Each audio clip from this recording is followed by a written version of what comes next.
रहीम और उसका दोस्त खेत में बैठकर बातें कर रहे थे। मुझे कल ही मधेपुरा निकलना होगा।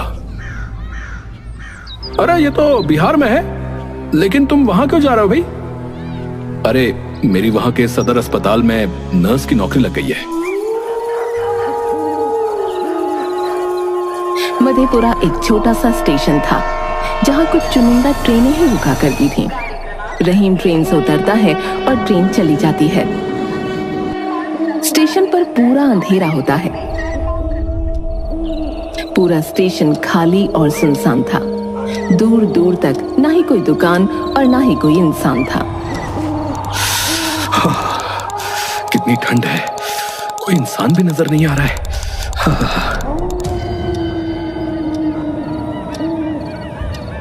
अरे ये कौन है? लगता है स्टेशन मास्टर है। रहीम स्टेशन मास्टर को देखकर थोड़ा सुकून महसूस करता है। चलो कोई तो है यहाँ। रहीम बाहर रिक्शा खोजने के लिए निकलता है।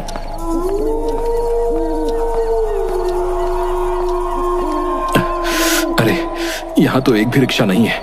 अब क्या करूं? वापस स्टेशन जाकर एक बार स्टेशन मास्टर से पूछ लेता हूं। स्टेशन मास्टर किधर गया? अभी तो यहीं था।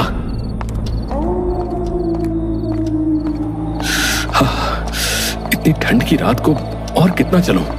कहां कहां भटकूं? थक भी गया हूं काफी।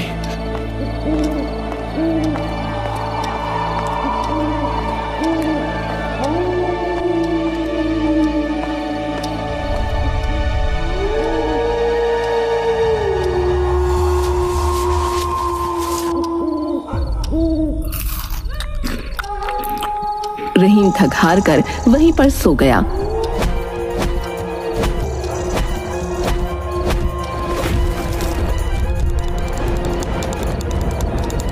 कि तभी उस स्टेशन मास्टर का आधा मुंह जला हुआ था।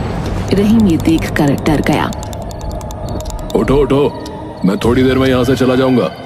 ठीक रहेगा अगर तुम भी किसी सुरक्षित जगह पर चले जाओ। रहीम ये सुनकर थोड़ा सहम गया। सुरक्षित जगह? लेकिन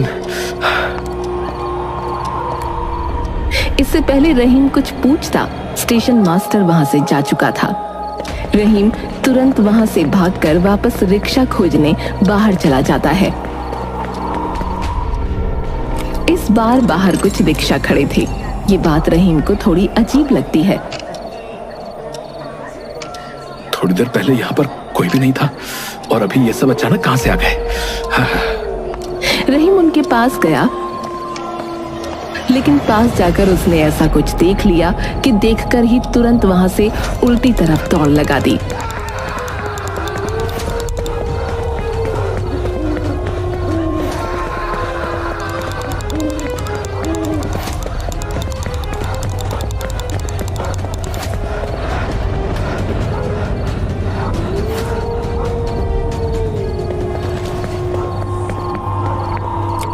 जल्दी चलो भैया, जल्दी।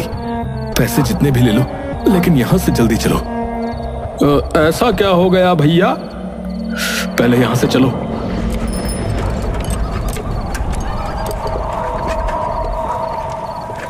रहीम ने तुरंत रिक्शा वाले के पैर देखे और पैर इंसानों के पैर जैसे थे। इस बात से उसे थोड़ी तसल्ली हुई। ये जगह थोड़ी अजीब नहीं है? रात में तो सारी जगह अजीब ही होती है साहब। वैसे साहब, आपने बताया नहीं कि जाना कहाँ है? अरे हाँ, सदर अस्पताल नगर पट्टी।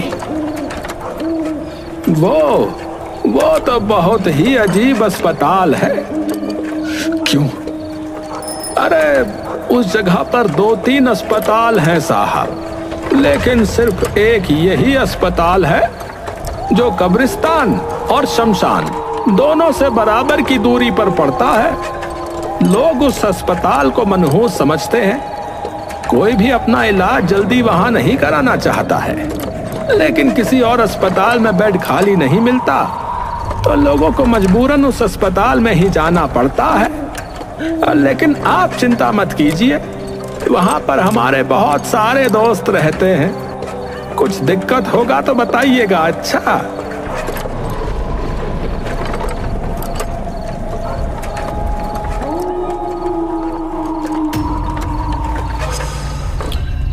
क्या हुआ साहब, आप चुप क्यों हैं? रहीम ने थोड़ी हिम्मत दिखाई और रिक्शे वाले को सब बताया। अब मैं जब स्टेशन से बाहर निकला तो कोई भी रिक्शा वाला नहीं था वहां पर। फिर मैं ठंड में वापस स्टेशन के बेंच पर जाकर सो गया कि तभी मुझे स्टेशन मास्टर ने उठा दिया। उसका आधा मुंह जला हुआ था। मैं उससे काफी डर गया। उसने मुझे सुरक्षित जगह पर जाने के लिए कहा। उसके बाद जब मैं वापस स्टेशन से बाहर निकला तो इस बार वहां 3-4 रिक्शे वाले थे। जैसे ही मैं रिक्शा वाले के पास गया तो मेरी नजर उसके पैरों पर पड़ी। फिर क्या हुआ साहब? उनके पैर नहीं थे, पैर की जगह खुर थे।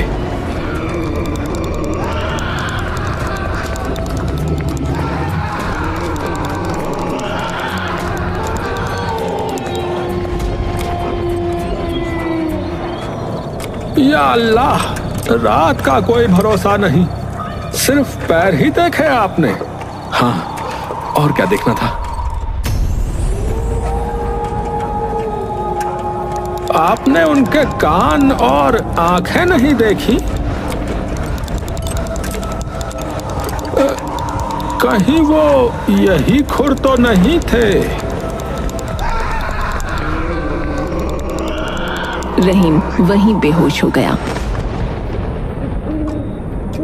लगता है ये रहीम है। अब चलो, कुछ तो काम आसान होगा हमारा।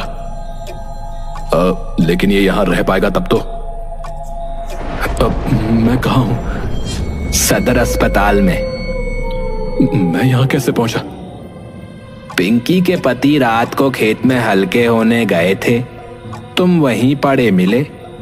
मैं वहां क्या कर रहा था?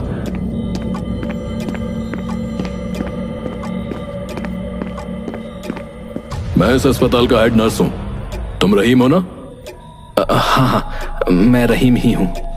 रहीम ने उसे अपनी पूरी कहानी सुनाई।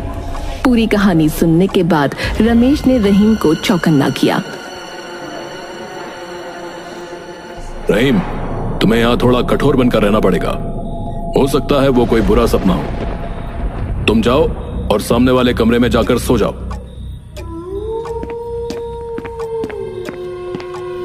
रहीम शांति से सो जाता है, लेकिन उसकी ये शांति सिर्फ कुछ देर तक के लिए ही थी। रमेश तुम्हारी परीक्षा लेगा। अगर तुम पास हुए तो ही तुम्हें नौकरी पे जाने को मिलेगा, नहीं तो घर वापस जाना होगा। लेकिन मेरी नौकरी का लेटर आ चुका है। अब कौन सी परीक्षा? कभी इंटरव्यू का नाम नहीं सुने हो क्या? और नहीं पास करोगे तो लेटर का कोई मतलब नहीं है। नहीं, मेरे लिए ये नौकरी बहुत ही जरूरी है। मैं कल अच्छे से रमेश जी की परीक्षा निकाल लूंगा। तो परीक्षा की तैयारी आज ही कर लो, नहीं तो बिना तैयारी के कोई पास भी नहीं हो पाता। वैसे भी ज्यादा लोग मना ही कर देते हैं। भला सोचो, इतने बड़े अस्पताल में सिर्फ 4-5 नर्स। तो क्या करना होगा मुझे?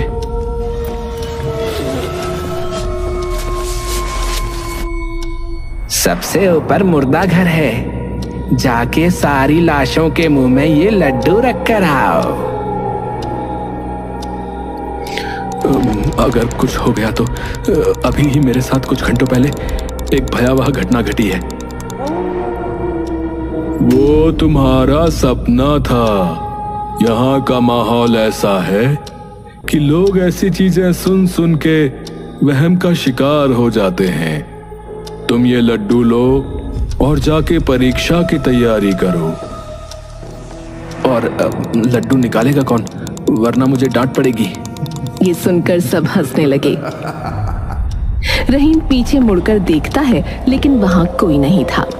रहीम जैसे ही सामने मुड़ता है, वैसे ही एक परछाई उसके सामने से निकल जाती है।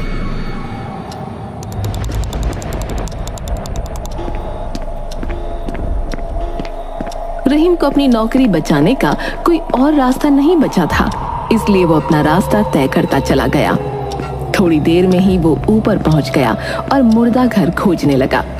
वो मुर्दा घर खोज रहा था कि तभी उसकी नजर एक ऑपरेशन थिएटर पर पड़ी। हॉस्पिटल में उस वक्त नर्स के अलावा कोई नहीं था।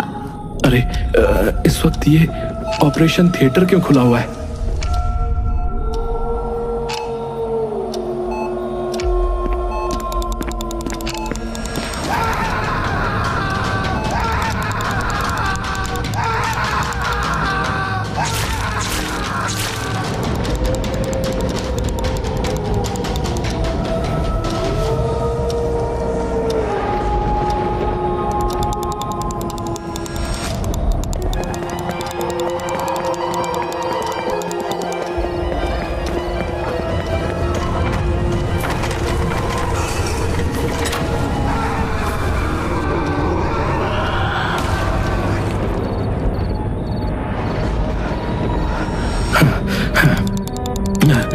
शायद कोई बुरा सपना होगा।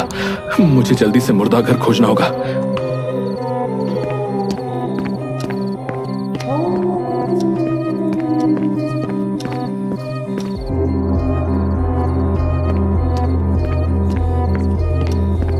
रहीम ने जैसे ही पहला बॉक्स खोला, उसमें एक बूढ़ी औरत की लाश थी।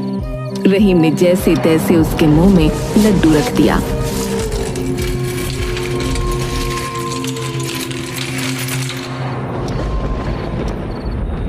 दूसरे बॉक्स में एक आधे जले हुए इंसान की लाश थी। वो देखकर रहीम के होश उड़ गए। वो लाश जाने पहचानी लग रही थी, लेकिन लड्डू खिलाना उसकी मजबूरी थी, इसलिए वो लड्डू खिलाकर आगे बढ़ चला।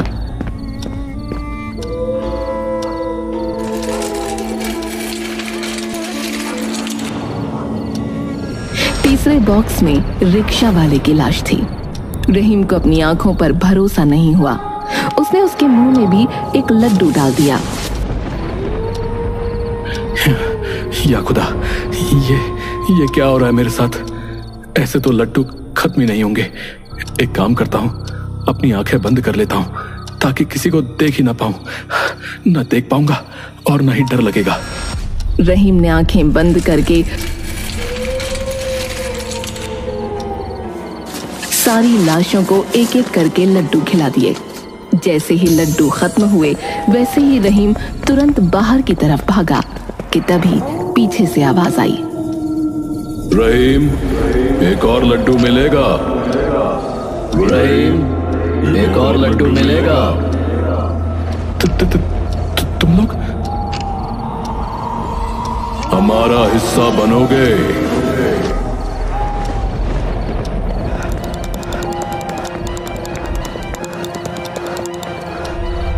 रमेश, मुर्दा घर में कुछ अजीब है। वहां मैंने छोटू को देखा, सब थे वहां पर। मैं भी था।